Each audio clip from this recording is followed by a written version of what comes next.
Eagle একটি বৃহদাকার শক্তিধর দক্ষ শিকারী পাখি। ঈগল সাধারণত বনে বা ঘন জঙ্গলে বাস করে। বানর, ছোট জাতের পাখি, হাঁস, মুরগি ও মাছ খেয়ে জীবন ধারণ করে থাকে। একটি পূর্ণবয়স্ক ঈগলের ওজন প্রায় ৩০ কেজি এবং লম্বায় প্রায় ৩০ থেকে ৩৫ ইঞ্চি হয়ে থাকে। আপনি জানলে অবাক হবেন যে সবচেয়ে মজার ব্যাপার হলো একটি পূর্ণবয়স্ক সুস্থ ঈগল ১১,০০০ ফুট উপরে উঠতে পারে। শীতকালে এরা জনমানব এলাকার বাইরে এবং কমপক্ষে ১০০ ফুট উপরে বাসা তৈরি করে।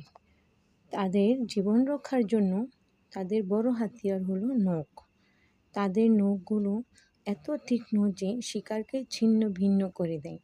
তবে এরা এখন বিলুপ্তির পথে। বাংলাদেশে একসময় সাদা বুকের সমুদ্র ঈগল, কুরা বা পলাশ মেছো ঈগল, কুল্লি বা সাপখেকো ঝুঁটি ঈগল, ছোট নখের ঈগল দেখা যেত, কিন্তু তারা বিলুপ্তির পথে।